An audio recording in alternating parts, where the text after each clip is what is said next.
Hello, Houston. We're going to finish language and communication today with an emphasis on communication by the time we're done.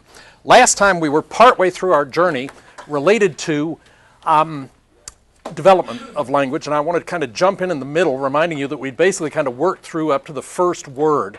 And from that point onward, a rather interesting process develops. It's not widely cited in the current psycholinguistic literature, but it raises an issue which is going to be important a little bit later, so I want to throw it in here anyway.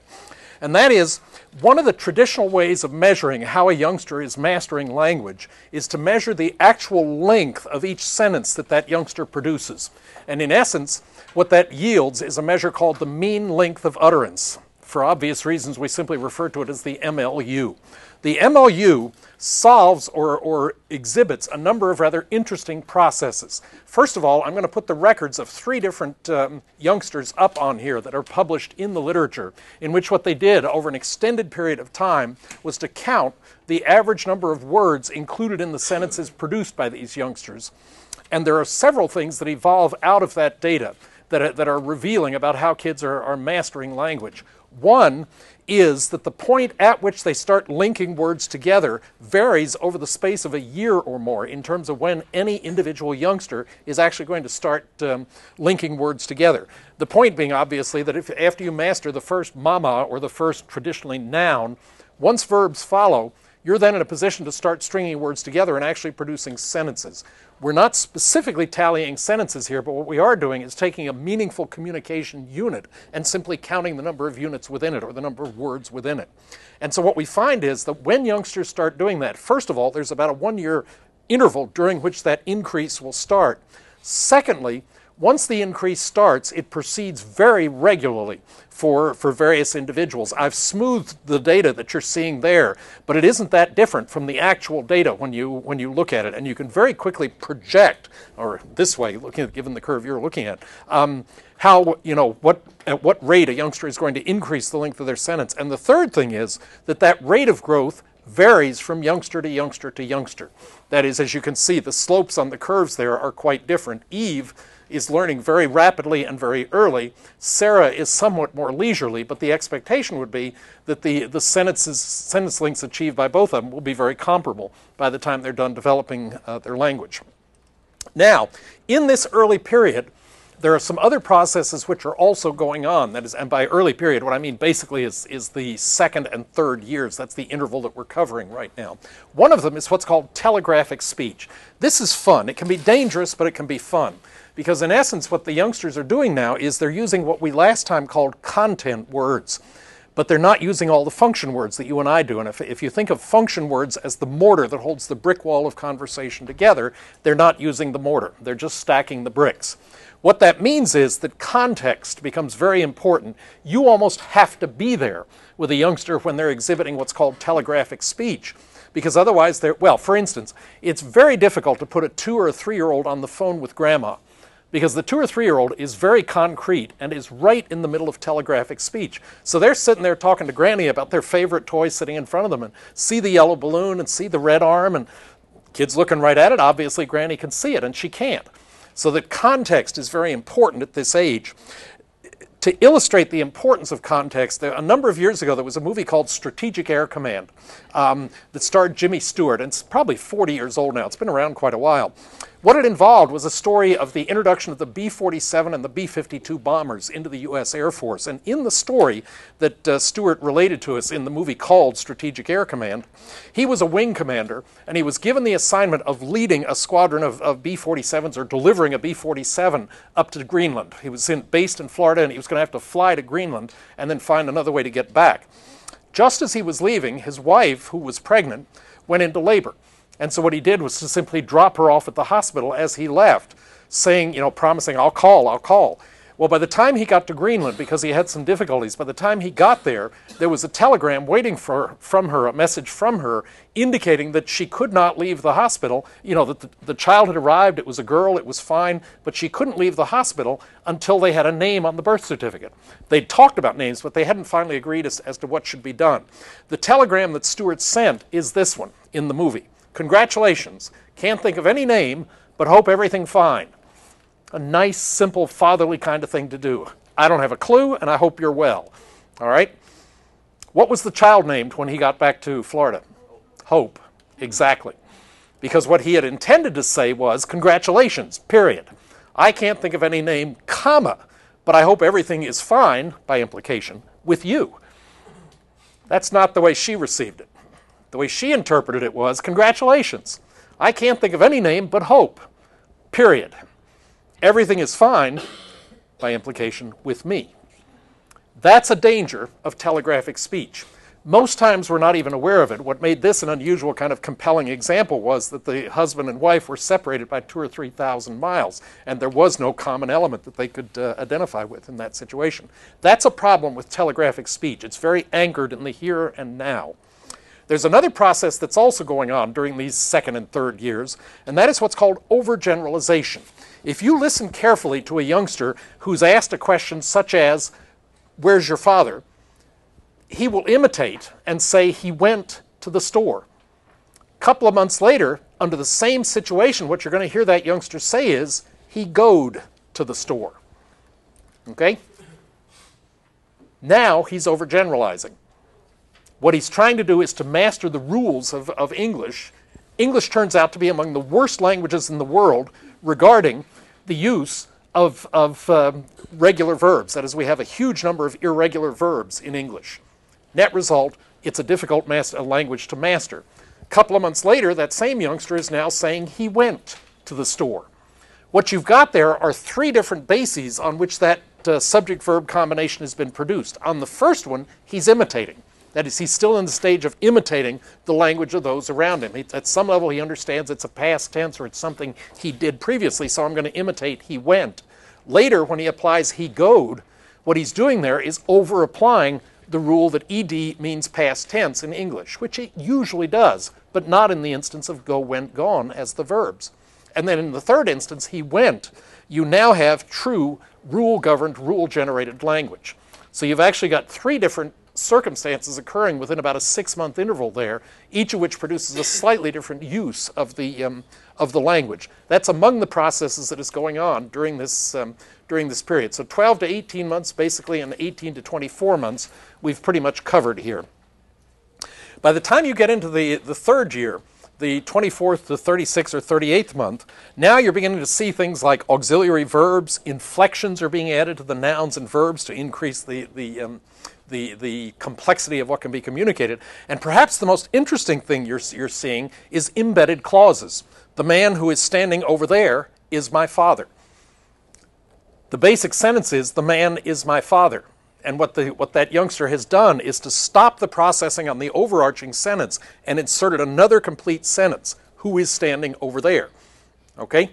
And so what happens is that in the processing, you have to process to a given point and then store that in short-term memory, while you use the same apparatus to generate, by rules, another phrase that fits, and then pick up, typically, the remainder of the initial sentence. And normally that's done without interruption, even by age 4.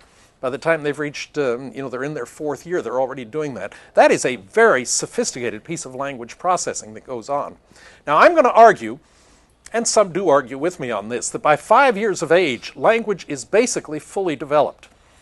That in essence, and what I mean by that is that the average youngster by age 5 may not be using yet, but fully understands the difference between an active and a passive sentence, knows the subjunctive when it's used and why it's been used, can give you past, present, future tense in sentences, and so forth. And that what I'm going to argue is that basically the only things that change from that point onward are the length of the sentences that are produced and the number of words in the vocabulary of the youngster. That is, that vocabulary size continues to increase, as does sentence length. But that those are really the only two changes. And in terms of any complex understanding of language, there really is no increase in that. We get more sophisticated. But in essence, the basic rules of language, as we were talking about them the other day in terms of syntax, are fully mastered by age 5.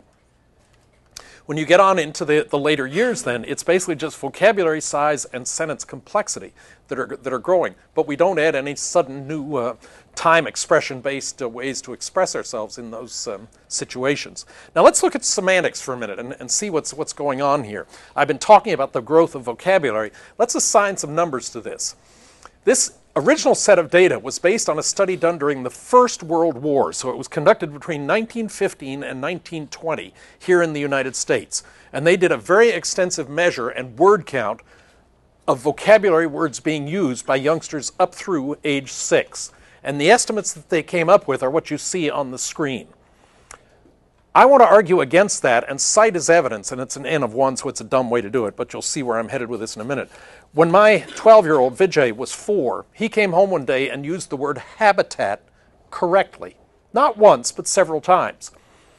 Habitat is not in the vocabulary of somebody that has 1,500 words. Okay? That word is too complex. It's just not represented in the first 1,500 words that most people master. Lila Gleitman, an internationally known psycholinguist, had a very different paper, a very different perspective reflected within the last decade or so, in which what she argues is that basically youngsters add 10, and it's a staggering statistic, 10 new words a day from 18 months to 5 years of age.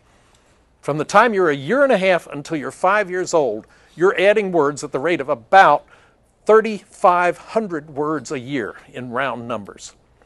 If we take that as a statistic, that would give us the following kinds of data, i.e., we would then argue that a 5-year-old, or a 4-year-old, my son coming home with a big word, would have a vocabulary base of somewhere around 10,000 words.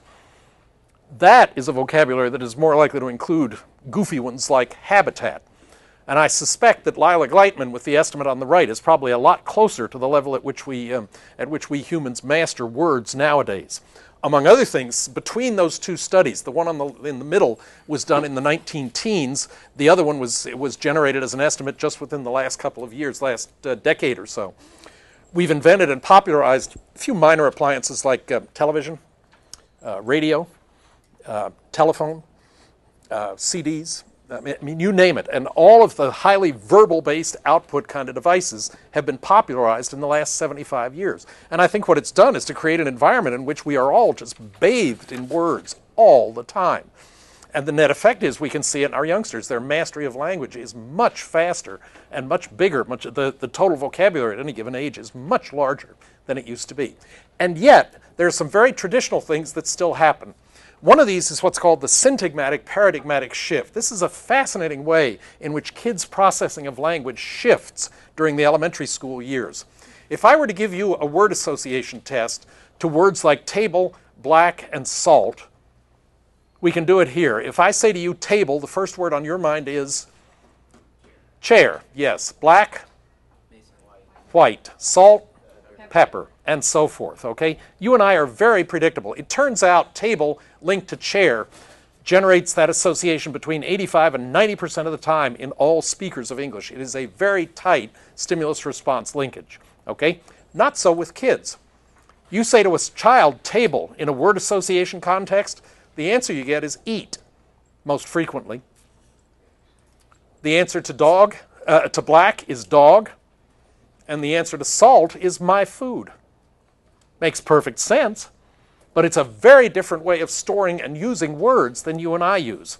You and I, in a word association task, basically, as you can see by the answers that I've already cued for you there, we use it as a paradigm. When I say to you a word in a word association context, you and I think of it as a substitution task. What word can we take out of a sentence and put back in? If we take your word out, put the associator's word in, what word can we use? And so what happens is we adults view the stimulus term as a model or a paradigm. And the result is, almost without exception, if I give you a noun, you give me a noun. If I give you a pronoun, you give me a pronoun. I, you, we, they. I give you an adjective, black, white, red, green, and so forth. So we use it as a word substitution task. That turns out to be a very efficient way not only to store words, but to get them out when you need them in a hurry. And the result is, and we haven't talked about this, and it isn't really relevant other than to the point I'm about to make, if we actually take all of the associations that are produced to a word like table, okay, it turns out chair is the most frequently utilized association. It also has the shortest reaction time. And so the basic law, the principle that's involved is the higher the probability of a response, the shorter the reaction time. It turns out that's also true for children, but there's a huge difference. That is, for children, table producing eat, or what was it? Table producing eat. Yeah. Eat is the most popular association. It also has the shortest reaction time, but that reaction time is much longer than it is for adults.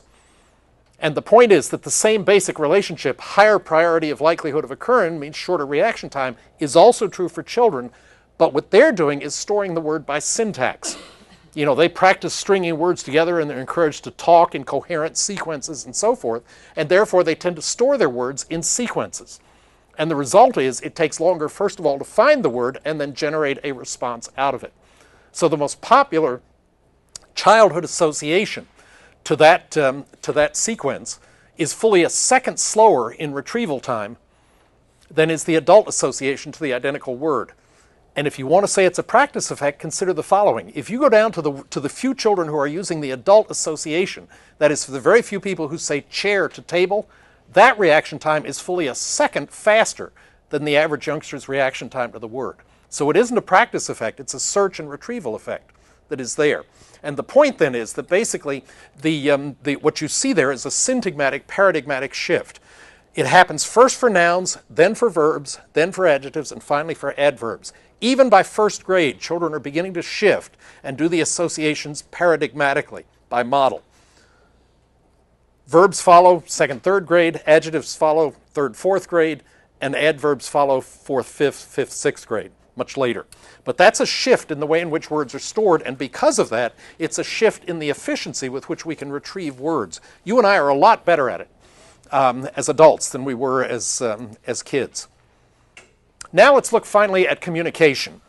We communicate a lot. You and I ooze communication all the time, okay? Would you be more likely to let a dog approach you that's coming toward you at the street with its tongue hanging out and its tail wagging, or with its tail down, its teeth showing, and the fur on the back of its neck up? Those are nonverbal cues that are being offered, but we get the message very effectively, okay? There are a lot of different reasons why we use language. There are many different values that can be pointed out by it. Foss and Hakes at the University of Texas wrote a very fascinating paper on, actually it was a book on language, in which they say people communicate in many ways. A look can kill, a tone of voice can indicate that the speaker means the exact opposite of what he or she is saying, and a touch sometimes says more than a book can. And they're really talking about all the different things we can do with language. One of the things that language represents for some is the single most important distinction between humans and animals, or other animals. I'm going to present some counter-arguments to that here a little bit later, but that is one difference that is cited. A second has to do with the fact that we use it for communication. We communicate attitudes, information, truths, biases, half-truths, out-and-out lies. We do all of that. It also permits a larger degree of self-expression for you and I than any other organism has ever developed on the face of the earth. When you and I keep a diary, you or I keep a diary, we are writing down our own self-expression. I mean, those are our thoughts and nobody else's, and yet we have a vehicle by which to communicate them to others. It is so important that we end up hiding the diary. We don't want anybody else to see what we're writing about this, that, or the other person, or event, or perspective, or anything else. But we could. Fourthly, it allows us to pass on accumulated knowledge. That is, you and I benefit from lights because of the developmental principles of Thomas Edison have been written down, understood, and communicated to people based on language. And finally, we can use language to recreate a wide variety of different things. The intensity of events long past or dreams not yet realized, all can be done by language. I would suggest that the single best example I know of the use of language was Martin Luther King's speech called "I Have a Dream," delivered on the Washington Mall some 30-odd years ago now, over 30 years ago now, in which, during that speech, and if you ever get a chance to listen to it, take it. Take the time to just sit and listen to what he said in the 20 or so minutes that he was talking there. Because what he did was to come back over and over again, 25 or 30 times, to that phrase, "I have a dream." And between each of those recitations of that one phrase, what he was doing was citing all the reasons why it was only a dream. And the more times he came back to that "I have a dream," the more you realize that what he was really talking about was not dreams, but frustrations. But he never said that word, frustration. It was a very upbeat, very optimistic speech. But in essence, it was because of the way he kept coming over and over and over again back to that phrase, "I have a dream," that you began to realize that all the things he was talking about, which were very much a part of America 30, 35 years ago, were just dreams for him as a black man. And it was an extraordinarily powerful use of language. I would commend it to your attention when you get a chance. Don't read it, because you miss about half of what was accomplished that day if you don't just listen to a verbal recording of it. It's worth taking the time at some point. Now, when we start talking about communication, I'm not going to burden you with reading these definitions because they're in the Simple Psych book, and so you can sort it out. But in essence, what we're trying to do when we communicate is to impact each other. We're trying to have an effect on one another in some way. The model that has been produced to describe this is not a particularly sophisticated one. It identifies a producer, like me, who encodes the signal, whatever it is. That signal, once generated, immediately implies what channel is going to be used. That is the signal channel link. We could maybe just use that as a slash, because once I specify the signal or create the signal, I've already defined what the channel is going to be. If I'm speaking to you, you and I cannot be underwater. We have to be in an environment that has air molecules to communicate the vibrations coming out of my vocal cords. If it's an electronic message, then there has to be a wire or a radio wave. If it's semaphores like they use on the Navy ships, then there's got to be light. You can't do a semaphore at night. It won't work. So in essence, the signal and the channel are very tightly related to each other, and that's what links the producer to the receiver or decoder in the given situation there. If we look at the use of language, the statistics on language use are just staggering. A student who has a typical class load, as many of you do, is going to process during normal class listening and conversation on the order of 100,000 words a day. 100,000 words a day is what you're processing in terms of input. If you read at a speed of 300 words a minute, wish it was 3,000, 300 words a minute, and you spend 5 hours a day doing homework or reading, you're consuming, intaking another 90,000 words in that route. And the combination means that your total exposure to words is on the order of 750 million words a year incoming. Okay? Output is a little more constrained, but still quite impressive. If you write an article of 2,000 words a day for a local newspaper, that's like 6.5 typewritten double-spaced pages. You're producing about 750,000 words a year just in that one activity. Think of all the reading you had to do just to produce that article. Evening newscasters will speak at the rate of 180 to 200 words a minute, as I do right at the end of a lecture. Have you noticed the speeded speech that is now being used in some commercials, where in fact they give you, 45 seconds or 55 seconds of information, and then they jam about 2 minutes of information in the last minute, where they are assuring you that you have 35 payments, $499, $43,000 owed at the end of the month, period, or whatever. I can't even say it that fast because we don't output that rapidly. But what they've done is to take a full-scale recording of that particular situation, of that tape, and then what they've done is to slice out time units. Because the old trick, of course, was to record it on a 3.5 inch or 3 3/4 per second, and then replay it at 7.5. But the problem there is the quality of the voice goes way up because you're playing it faster. In this one, all they've done is to take out slices of time and then compressed it. And the result is that they can go to 120, 150, 180% of the normal rate of speaking, and you'll still understand it. It's an input process. You couldn't begin to output it that rapidly, but you can input it that rapidly. The net result is that usually you and I casually will speak at the rate of 120 to 150 words a minute. But the bottom line is that in terms of output, you and I are going to generate, on average, approximately 1 billion words during the course of our lifetime. That's a kind of an average output for a human. And the amazing thing is how few errors we have. I would dare suggest that the primary word that you have difficulty with is your name. And the reason is your name is unique to you. It's unique to each of us. And so each of us doesn't get to practice your name the way we do the vocabulary, the language that we're using all the time. So unless we're constantly thinking of you or writing to you or writing about you, we don't practice your name a lot. And the result is we screw it up when we meet you. But that, I'll bet, is the only word that you consistently have difficulty with, as long as you speak any close approximation to the local language. Now, let's look at 3 different examples of communication. One of these is animal communication, animals communicating with animals. And there are a number of examples.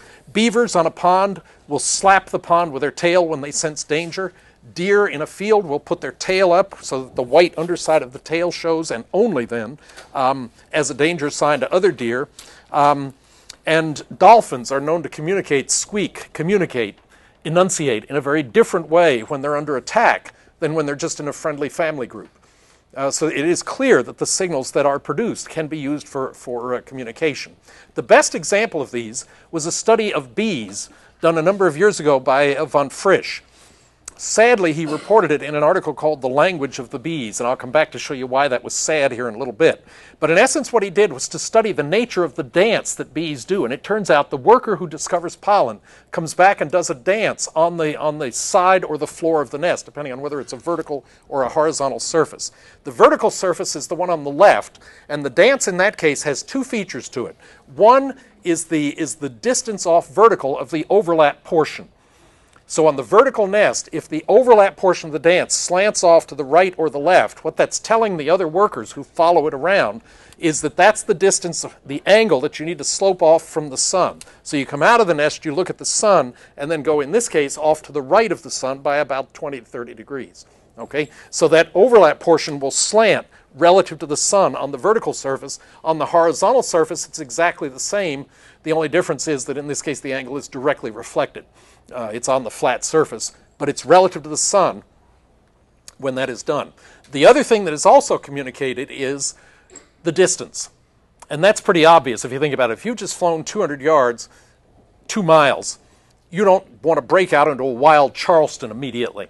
You'd rather walk slowly, take it easy. And so in essence, when you're doing this dance to inform your fellow workers, you dance slowly. So there's an inverse relationship between the speed of the dance and the distance to the nectar. So basically, there are three things that are communicated here. One is the distance. That's done by the speed of the dance. The second is the direction, which way to go. And the third is the quality of the pollen. That's done simply by whatever's rubbed on the, attached to the body of the worker who's trying to communicate. But the question that I leave you with then is that a language? Given the 4 terms that I cited earlier in the previous lecture, is that a language that's being used there? Does it have discrete meaningfulness? Are the actions directly associated with a specific meaning to be communicated? The answer would be certainly yes. That's a yes vote. How about arbitrary? Is the link between the features of the dance and what's being communicated arbitrary? Specified? Answer there would also be yes. Now I'm going to cheat here and do one out of order. How about duality of patterning? Does the dance correlate directly to some kind of symbolic external activity? The answer again would be yes. What about productivity? Could this be, say to fellow workers, when you leave, because of where the pollen is, make sure your fanny is at least 19 feet in the air when you go over the Southern Pacific Railroad tracks, because there's a lot of traffic there today. Bee can't do that, can it? So in essence, what's missing there is productivity. Go for it. My only argument against that is that they're being productive in the fact that they know where to go for the pollen, so they're not like flying all over the place searching. Correct. But that's a different use of the word productivity. What I'm talking about is by way of productivity is the ability to manufacture new meanings from the language that's being used, okay? And in that sense, the bee language is not productive, okay? So for that, on the mic, please. Is communication and not language? Yes, it would be a signal system, but it's not a language. It is a communication system, and it's a very effective one, but it's not a language. Because of the fact that the terms can be used, they're classically conditioned, if you want to think about it that way, more likely inherited, but they're classically linked in an unchangeable way, and that's what makes it not a language. There's no other way those same motions can be used to communicate anything else. Now let's look at animal-human communication to show you a different kind of system. The animal that has been most frequently studied because of its amazing similarity to you and I is chimpanzees, or chimpanzees. I never know which way to say it. The gardeners at the University of Nevada, Reno, brought a chimp into their house, and they did something very unusual. Everybody prior to that, like the Kellogg's, had used voice, and they'd brought a chimp in, and they had talked to it and talked to it and talked to it. Net result, you'd get out of that chimp maybe 3 or 4 or 5 or 6 words, but you had to know the chimp to understand when it was saying whatever it was saying. The gardeners did something very different. They knew, first of all, that chimps use their hands a lot, and secondly, that they have a much larger proportion of their cortex devoted to their hands. So rather than using the vocal cords, they use sign language. They use what is called Amazon, or American Sign Language. And they gestured to the chimp. They brought it into a trailer where the 2 doctors, gardener, both of whom were expert signers of Amazon, stayed with 2 graduate students, male and female, both of whom were expert signers of Amazon, and introduced Washoe into this, that was the chimp's name, and raised her. And they simply signed. They never vocalized. The radio was never on. If the TV was on, the sound was always off. And so they signed to each other in the presence of Washoe all the time. And then did some tests. On the upper left, you can see a picture of Washoe being tested on a series of objects there. One is in that case, she's being shown a tree and asked what this is, and she is signing with her hand on her hat. I'm sorry, a hat is what I'm anticipating where I'm headed. A hat, and the Amazon sign for that is put your hand over your head, as Washoe is doing. On the right, it's a little harder to see because the picture's dark, but the research assistant is pointing to a tree, the corner of which you can just barely see there, and Washoe is signing properly with the elbow of one hand in the palm of the other, and her hand kind of tipped over as the sign for tree. Not good enough, said the psycholinguist. These chimps will never communicate with each other. Well, in fact, you see in the bottom left a situation where one of the chimps who signs has a bottle of soda and signs to the other one. You can't see it because it's still here rather than the movie from which these were taken. But what's been signed there is, would you like a drink? Come here. And the hand on the left is waving, motioning the other chimp over. A little bit later, the chimp with the bottle, the one on the left there, is now being propositioned by the other one with the thumb in mouth, which is the sign for fluid, as in, may I have a drink? And the other one is saying, no way, Jose. This is my drink. The rejection was total and complete in that situation. Now, there are a lot of different issues. No good. No way, said the psycholinguist. A naive observer will never be able to recognize what's going on with these chimps. Well, it turns out, yes, they do. This is a very complex drawing. I kind of overachieved here. But in essence, what we've got is an experimenter over here who's running a projector right here. There is an observer behind to confirm what goes onto the screen. This observer, 01, over on the side, is hidden behind a dark wall here, okay?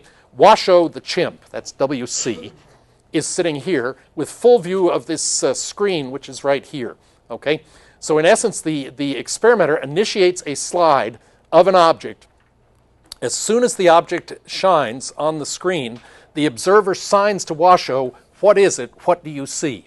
And Washoe then signs back, and this observer, who cannot see the screen, writes down what he or she thinks the chimp has actually signed, feeds it into the researcher over in the messages slot over here, and in the meantime, the observer, the second observer, has confirmed directly with the experimenter what has been signed. Because there is a second thing here, a higher level one-way mirror that the researcher, the second observer, can look through. So in essence, this 01, this first observer, is blind, cannot see what the chimp can see, and yet the hit rate of success was in the low mid-90s. They could do it.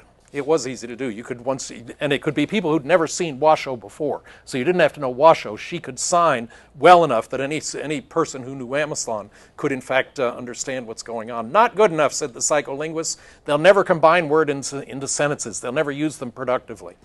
Well, turns out they do.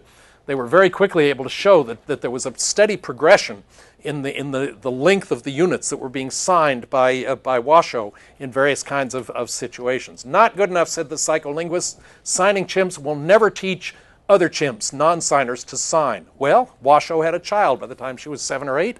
They isolated her in the cage that she was held in, and they had many, many films of her actually shaping her infant's hands to indicate food, which was gestured this way, or solid, solid, which is gestured this way when it's edible, and liquid when it's gestured this way. Okay, and she shaped the infant's hands and showed it how to move the hands to illustrate what was wanted. This in a situation where Washoe was never signed to in front of the baby chimp, of her infant. Okay, so the infant could only have learned it through Washoe, and the infant became an active signer of Amazon. So they could do it. Not good enough, said the psycholinguist. Stress and emphasis will never be communicated by the chimps. Well, turns out it is. Very simple. With things like when you're asking a question, is it time for lunch? And they have film of this. Is it time for lunch? When we do lunch, we turn it upward, which is a nonverbal cue that a question has been asked, and we cut it off. Lunch is much shorter when you're asking, is it time for lunch, than when you're making the statement, it's time for lunch. Lunch takes longer. And in fact, if you watch Washoe in one day when she was being filmed and was asking, is it time to eat? Is it time to eat? As soon as the answer was yes to her, she was indicated, yes, it's time to eat. Then she's running around the cage saying, it's time to eat, it's time to eat. And the word eat was being held longer in that situation, so that there's a number of pieces of evidence that the stress and the emphasis are in fact communicated. Not good enough, said the psycholinguist. The order and rules will never be followed by the chimps in this case. Well, again, the signing orders, the order of words, once you have both nouns and verbs, it's 50-50 is where they're going to come out the correct way. And you co-vary that against the order that it should be in, whether it's a declarative sentence or a question, because it's reversed. And the chimps are, again, between 80 and 90% correct, even as infants when they're learning the language. So that the order effects are clearly there. Not good enough, said the psycholinguist. These chimps will never use the language productively. Well, the Gardners have a tape of Washoe in a park. They took her out to a park one Sunday for a family picnic, and at some time during the taping, a white swan landed right in front of Washoe about 25 feet out on a pond that she was running along on the shore of. She raced back to the Gardners very excitedly, signing white water bird, white water bird. She knew the meaning of white, she knew the meaning of bird, and she knew the meaning of water. But that was a unique combination. That was the first time she'd ever used those symbols in that order, in that condition. I will leave it to you to judge whether that chimp has a language, but I would be able to communicate with her without any particular difficulty. The one problem has been provided by Herb Terrace at Columbia University, who raised another chimp under similar conditions, but what he did was to use undergraduates who were getting 3 credit hours of research for helping with the project, because it takes a lot of manpower to run this if you're not going to be doing it 24 hours a day like the Gardners did. And he kept very precise experimental records. So where the Gardners was kind of a naturalistic observation situation run over several years with detailed records, what the Terrace experiment did was a true experiment. That is, he stayed in the lab and he was simply educated by a variety of people. The problem was that a number of those people were only learning Amazon themselves.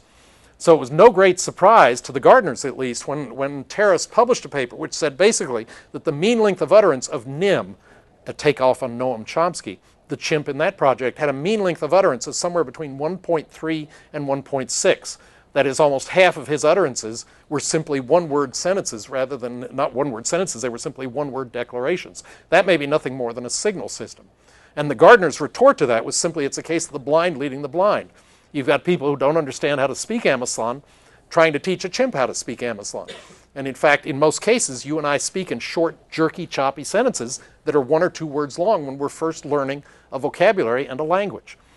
Unfortunately, that's an argument that may not be settled for many years because both projects have since been shut down, and we may never get that resolved. But as much as anything else, it seems to be a clash of research procedure as anything else that explains that particular difficulty. Now, let's also look at human communication, and specifically nonverbal communication. By that, what I mean is essentially all of those things that you and I do that are not specifically overtly manifested word. It's everything other than talking, basically. One of the reasons, the benefits that we have out of language is the fact that it allows us to structure and initiate language. I said a couple of minutes ago, that when we ask a question, one of the things we do is inflect our voice upward. When I say to you, is it time for lunch? And turn that phrase up, what I'm doing is cueing you, first of all, it's your turn to speak because of that upturn, and secondly, that I'm expecting an answer. That is, I've posed to you a question, and that upturn of voice is a cue that we use to get another person to initiate talking.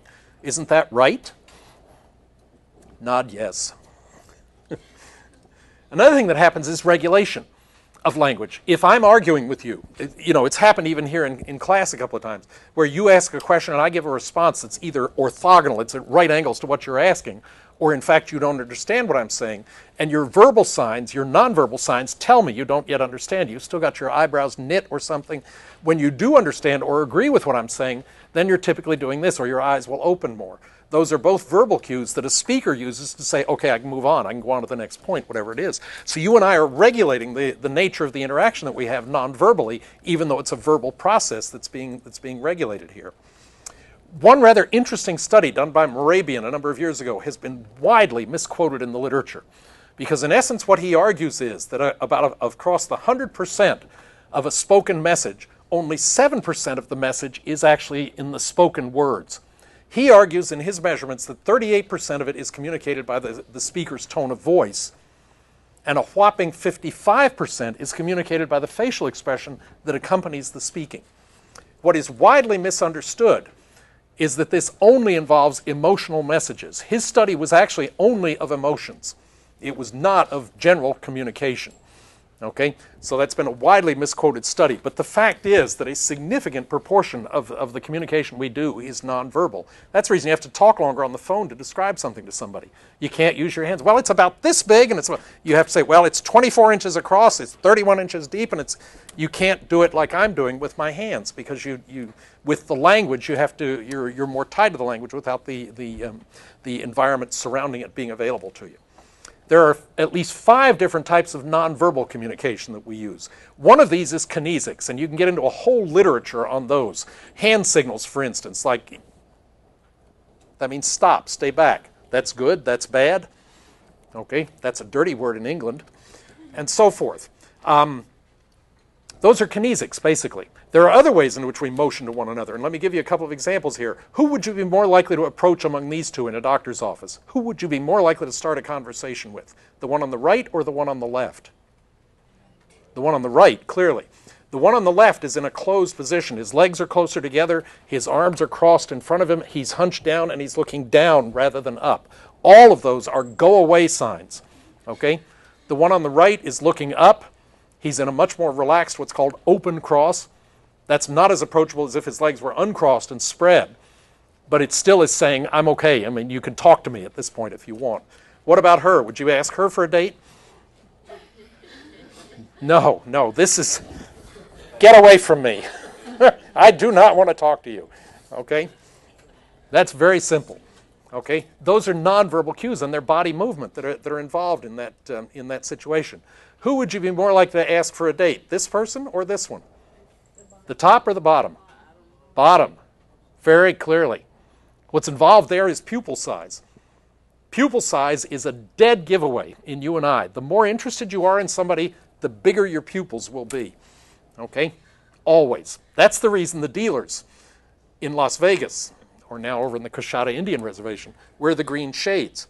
They want to be able to see you by looking through their roof there. But if they happen to deal a hand of their own that has 4 aces in it, they don't want eyes this big to cue the bettors that they've got a really good hand for the house. So in essence, in order to eliminate your view of their pupils, the size of their eyes, they are going to cover them. If you've ever had a friend in high school who was extraordinarily good at getting dates, male or female, I can guarantee you that's somebody that could read people's eyes, that they had studied them enough to know that, okay, there's a person who's interested in me, I'll ask a date, and sure enough, it works. So those kind of skills are very subtle in some ways. A second factor that also impacts language is what we call paralanguage. In paralanguage, what I'm talking about there are basically nonverbal aspects of the language itself. The difference between thanks and thanks is the difference between genuine gratitude and sarcasm. And the only difference there is the tone of voice that I used. Okay? I mean, you could tell even on radio whether I was saying thanks and meant it, or thanks in a very different tone. That's a paralinguistic cue. Now we're going to jump up and we're going to try something a little different here. Megan, could you come up here for just a minute for me, please? We're going to try something up here on stage. And in essence, what I'd like you to do, if you would, is stand right here.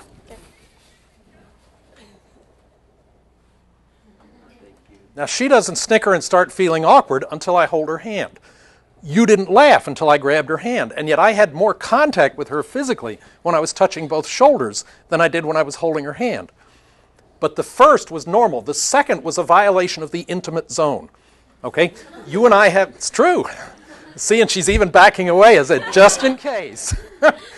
But in essence, you and I have about a 8 to 10 inch window off of us that is our space alone. If you saw the two of us walking across campus this way, word would be out immediately. There's something going on there. They would know something was between us, okay? Up to this is okay, all right? Once we're this far out, if we're walking across campus, we might actually, can you scoot over? I'm running into a desk here.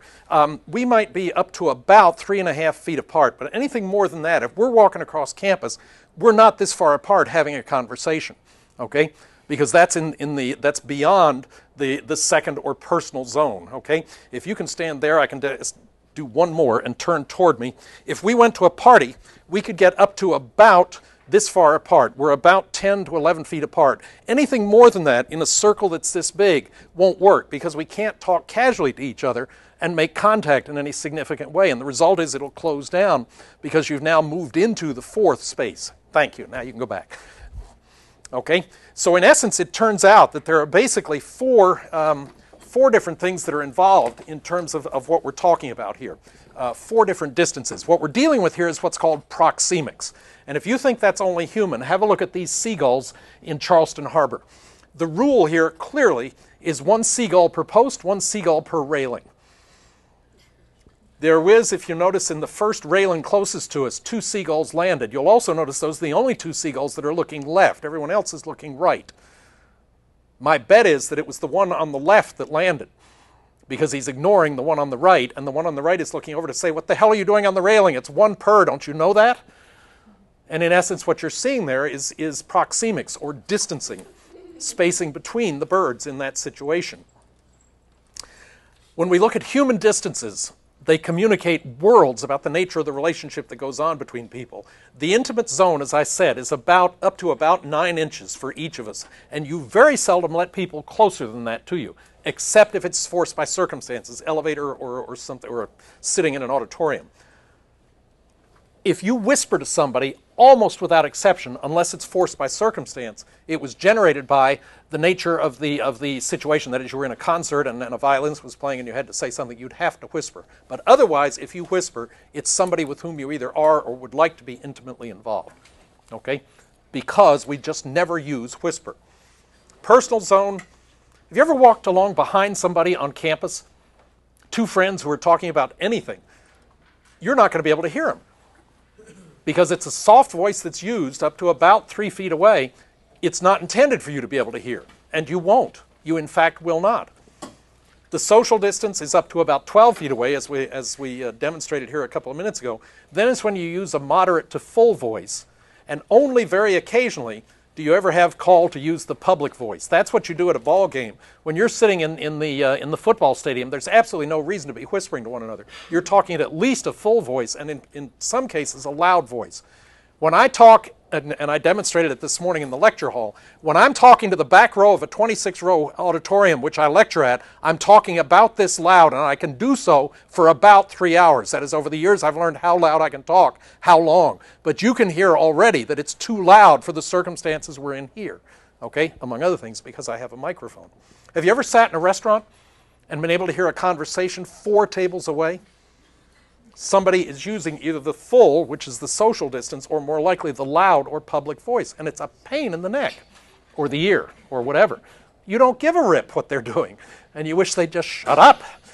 But in essence, it's because they're using the wrong... I mean, the same reason. Your significant other does not lean over, snuggle into your arms on Saturday night, and shout into your ears, honey, let's go to bed. Okay? It just doesn't happen. That's an intimate message, that's a public voice for an intimate message, and it just doesn't happen. The rules are absolute. They're absolute. They're inviolable. A fourth is skin sensitivity. What I did over there when we were demonstrating the proxemics was touch down. Sounds obscene, but it's actually a perfectly legal technical definition. I was talking as a professor, I was contacting as a professor, positioning a student for purposes of a demonstration. Perfectly legal. Okay? Same kind of contact in the office would be a no-no. That would then be a violation of intimate space. But in essence, in terms of skin sensitivity, who touches what part of what person's body is an indicator of the power relationship. Given the modern rules of sexism and discrimination, it's much less likely the boss is going to come up and slap his arm around your shoulder if there's a problem. But in fact, if you have a good boss, you might be comfortable doing that to him or her when you need that immediate kind of contact. Finally, clothing and cosmetics is also important. That is, you don't dress to interview to be a bank teller as a plumber. You don't dress to be a plumber when you're going to go interview to be a bank teller. Finally, there are special languages, and I'll just kind of hit on these very briefly. Jargon. One of my colleagues wrote, a multivariate analysis of variance was used to analyze the data according to Applebaum and Kramer's 1974 suggestions for non-orthogonal ANOVA. Wilkes' lambda criterion and Rouse approximation to the F were employed to evaluate the significance of the unweighted eigenvalues. That's jargon, pure and simple. A statistician knows exactly what I said, nobody else. Okay? Black English suffers, but it is a perfectly legitimate language. We'll pick it up next time.